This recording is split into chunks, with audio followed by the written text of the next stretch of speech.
அடுத்ததாக பார்க்கக்கூடிய ராசிக்காரர்கள் கடகம்.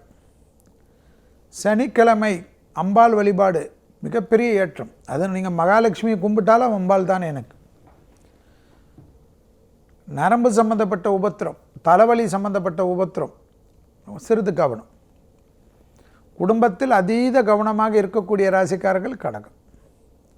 துணை அல்லது துணைவியாரிடத்தில் வெள்ளை கொடி காட்டாமல் வெள்ளை பெட்ஷீட்டை சுற்றி கொள்வது புத்திசாலித்தனம்.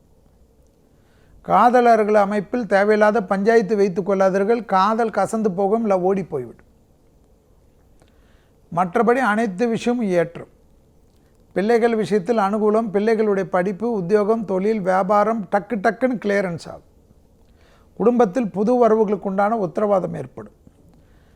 சனியுடைய காலம், சனி இல்லாமல் சனியுடைய பாதிப்பு இருந்தாலும் சுபகாரியம் நடக்கும். தைரியமாக எல்லாவற்றிலும் சமாளிப்பீர்கள். அஷ்டம சனி தானே உங்களுக்கு, இதோட அது முடியும் இது முடியும் என்று உங்களை சுற்றி இருக்கக்கூடிய கெட்டவர்களோ உங்களுடைய புகழ்ச்சி விரும்பாதவர்களோ நினைத்து கொண்டிருந்தாலும் நீங்கள் வளருவீர்கள். பணவரவு நிச்சயம் ஏற்படும்.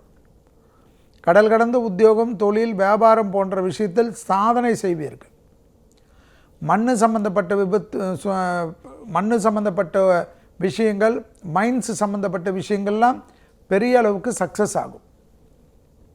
அரசு துறை அரசியல்வாதிகளுக்கு இருந்த பதட்டம் பொறுமையாக இருந்தால் அதுவே விலகிவிடும். எதிரிகளை நினைத்து நீங்கள் கலங்குவது தேவையற்றது. எதிரிகள் உங்களை நினைத்து தான் கலங்குவார்கள் என்பதை ஞாபகத்தில் வைத்துக் கொள்ளுங்கள்.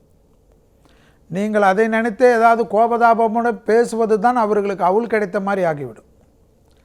பேசாமல் தான் உண்டு தன் வேலை உண்டு என்று தேவைக்கேற்ற பேசுவதும், அதுவும் எல்லாவற்றிலும் அதற்கு உண்டான விட்னஸோடு அதற்கு உண்டான அங்கீகாரத்துடன் பேசுவது மட்டும் புத்திசாலித்தனம்.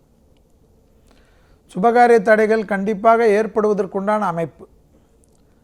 நீங்கள் இருக்கக்கூடிய வீட்டிலே நல்ல சுபகாரியங்கள்லாம் ஏற்படும். அதற்கு முழு அமைப்பையும் முழு உத்தரவாதத்தை நீங்கள் தர வேண்டும். பொறுமையாக இருக்கக்கூடிய கடகம் ஜெயிக்கும்.